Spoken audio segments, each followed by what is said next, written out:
Well, guys, I don't really know where to start with this episode.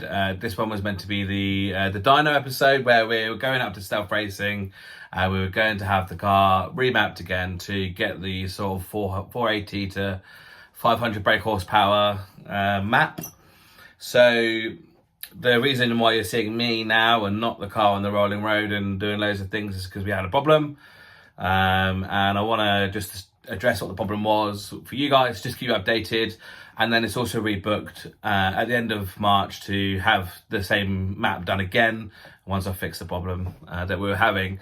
So long story short, I get to stealth racing, they load a new map onto the car and I get it on the rolling road, and I'm gearing up to start recording and getting everything set up and stuff. And stealth racing is a really hard place to just record. That's not kind of what they're about. The owner doesn't want to be on camera and that sort of thing, so it's not an easy place to do recording. So I was kind of just waiting for them to get the car set up on the rolling road, let them get what they needed to get out of the car, the login, the power, etc. And then I was going to go ahead and do some recording of pretty much the final dyno runs, etc. But we never got to that situation. I was sitting in the waiting room with my cameras and I heard a few rolling roads, a few power runs being generated, because you can hear it quite clearly from the waiting room.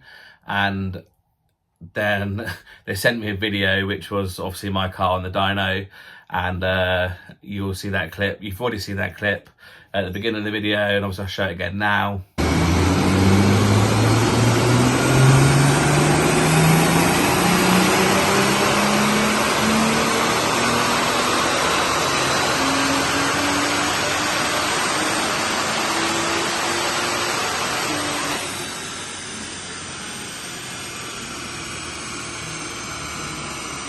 So with that video clip, it is showing two problems that we need to address, really. So the flame is a leak in the V-band. I think the V-band, although it is now, I've managed to seal it now, I think it's very slightly warped from where I welded it to the downpipe. So that's an issue. I've solved it now. It's sealed up, so the flame wasn't necessarily the biggest issue. The biggest issue was the fact that the wastegate is now being plumbed back into the downpipe, and what that has caused is a build-up in the exhaust, essentially. So my exhaust system is a 3-inch downpipe to probably around the middle of the car, sort of where behind the driver's seat, and then it goes into a standard 2.75-inch Miltech back box, which was obviously for a stage 2 R32, 270 brake at most.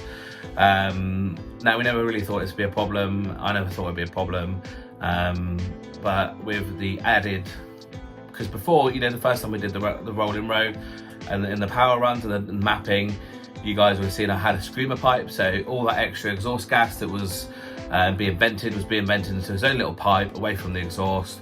So there was really no load on that exhaust, and now we've kind of plumbed that back in.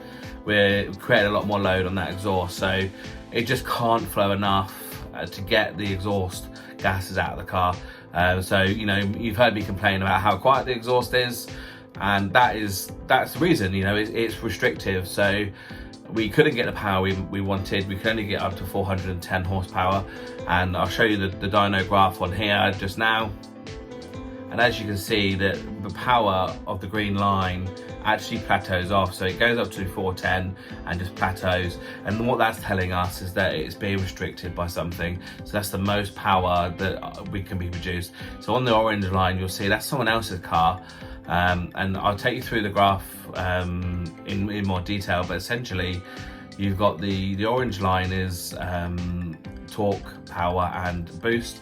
So this other car is making more power than I am in a linear fashion going upwards, but also is running less boost. So that's telling me that I'm having to run more boost to get essentially a lot less power. Now that's because the exhaust is restricting that power from going out of obviously the back end. So there's two things I need to address to essentially get this to the power level that I want to get it to, and that is I need to take the manifold off, the turbo manifold, and I need to port out that hole for where the wastegate goes in. So the casting only gives you, I think it's around 29 mil, and I've got a 38 mil wastegate on there, so I'm not going to get a 38 mil hole really, but what I can do, there's definitely a good portion of stuff that I can grind away to enlarge that hole so that it'll flow freer into the wastegate, and you know, and that will kind of sort any issues out with back pressure into the manifold, because you'll see the manifold got quite hot, so that will relieve back pressure in the manifold, which will help. Then after that, I basically need to redo the entire exhaust system. So I wasn't happy with the downpipe that I did anyway, because it was like a hack job that I'd got from Laureate Motors that was meant to fit and never did properly, so I had to hack it together. But I also need to put the wastegate sort of vent from, rather than directly into pretty much where the turbine comes in. So currently kind of the turbine will spin and the exhaust gas comes out, and it's being hit really directly straight away with the gases from the wastegate. So I'm going to just move that down further into the system, sort of lower down into the downpipe, where there's kind of less pressure. So I'm going to do that, and obviously basically essentially do the whole exhaust from scratch, all the way to the tip. So turbo to tip all the way, and I've got to redo that exhaust. So that will help with, it will all be 3 inch all the way through, and that will basically remove that restriction, so that when we go back to self-racing at the end of the month, we should be able to get the power that we originally was after, sort of the 480 mark. So I was obviously left very disappointed and quite worried. You know, they kind of seem to be generating a hell of a lot of heat. You see those, you know, that wastegate glowing red. So pretty disappointed with the session. Vince was really good about it, and kind of gave me some suggestions that we need to address, and obviously booked us in as well before the track day, because you know, this car needs to be running well for the track day, otherwise it's just never going to survive. So I thought I'd give you guys an update. When I go back to the mapping at the end of the month, I'll try and get as much footage as I can. Stealth racing isn't a place where, you know, it's not a YouTuber's paradise, you know, where you can sort of spend ages with a tuner and interview them and, you know, video everything. It's not that type of place, but I'll try and get the videos, as much of it as I can. And I'll probably only be able to do that if the car's running 100% right and everything's gone well. So I'll update you guys again end of the month, but obviously in the meantime we've got things like brakes, suspension, the exhaust to build, the exhaust manifold to port out, and just other bits to generally get it ready for the track day. So that's still our aim. The track day is the 3rd of April. We still need to get it ready. I've ordered all of the parts. You know, the doorbell's ringing off the hook with people delivering stuff. So there's gonna be plenty of content still to come, making the exhaust. I'll try and document as much as I can on that. I know I didn't do a good job last time with the exhaust, so I'll make it up to you and I'll make sure I document all that. So guys, don't forget to like and subscribe. You follow me on Instagram, it's octanefever as well. I'm also on TikTok, so you know, I'll leave my social links in the description. Give me a follow on Instagram. I post sort of a little bit more behind the scenes footage on there, and a little bit of updates as I go. So definitely follow me on my other social medias. And yeah, don't forget to like and subscribe, guys, and I will see you on the next one.